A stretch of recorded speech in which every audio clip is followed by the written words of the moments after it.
రాష్ట్ర ప్రభుత్వం సెలెక్ట్ హైడ్రాను నడుపుతోందని ఆరోపించారు బీజేపీ ఎంపీ అరవింద్. హైడ్రాను ఓల్డ్ సిటీకి సీఎం రేవంత్ రెడ్డి ఎందుకు పంపించడం లేదని ప్రశ్నించారు. కులం మతం చూడకుండా అక్రమ నిర్మాణాలను కూల్చివేయాలన్నారు. మూసీ నది చుట్టూ ఆక్రమణలు కూలగొట్టే దమ్ము సీఎం కుందా అంటూ నిలదీశారు. గుజరాత్ మోడల్ను తెలంగాణ ప్రభుత్వం ఆదర్శంగా తీసుకోవాలన్నారు అరవింద్. మహేశ్వర్ రెడ్డి గారి నేతృత్వంలో legislative party meeting, extended meeting, MPs almost Raghunandan Rao గారు తప్ప అందరు ఎంపీలు ఇక్కడ రావడం జరిగింది. ఆయన ఊర్లో లేరు. ఎమ్మెల్యేస్ దాదాపు అందరు రావడం జరిగింది. రాజాసింగ్ గారు ఊర్లో లేరు. సార్ కౌన్సిల్ ఫ్లోర్ లీడర్ గారు కూడా ఉన్నారు. వేరియస్ అజెండా పాయింట్స్ అన్నీ మహేశ్వర్ రెడ్డి గారు మీ ముందర పెడతారు. హైడ్రా విషయం మటుకు స్పష్టంగా రాష్ట్ర ప్రజలకి, కాంగ్రెస్ ప్రభుత్వానికి, ముఖ్యమంత్రి రేవంత్ రెడ్డి గారికి 2003లో గుజరాత్ రాష్ట్రంలో నరేంద్ర మోడీ గారు ముఖ్యమంత్రిగా ఉన్నప్పుడు డిమాలిషన్ డ్రైవ్ చేయబడింది. ఏ మతము చూడలేదు, ఏ ప్రాంతం చూడలేదు, ఏ కులము చూడలేదు.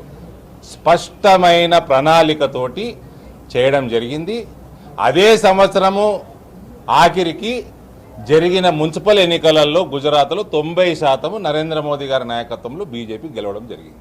మీరు హైడ్రా అనేదైతే స్టార్ట్ చేసిండ్రో డెమాలిషన్, మీకు ప్రణాళికాబద్ధంగా సెక్యులర్ హైడ్రా, మీ పార్టీ సెక్యులర్ పార్టీ అని క్లెయిమ్ చేసుకుంటారు కదా కాంగ్రెస్ పార్టీ వాళ్ళు, సెక్యులర్ హైడ్రా నడిపియండి. మీరు సెలెక్టివ్గా చేయడం సబబు కాదు.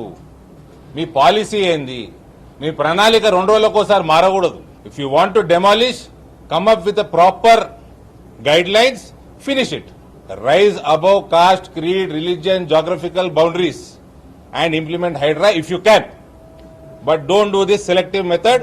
Take Gujarat as an example, Narendra Modi's leadership as an example and implement it. ఇదే ముఖ్యమంత్రి మాట్లాడుతూ అహ్మదాబాద్లో సాబర్మతి రివర్ ఫ్రంట్ ఎట్లా చేసినామో అట్లా చేయాలా మేము అని అనుకుంటున్నాము, మాకు ఫండింగ్ ఏమని ప్రధానమంత్రి గారు అడిగినట్టు ఆయన చెప్పాడు.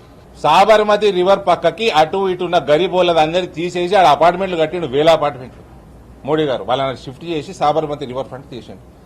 ఇవాళ అది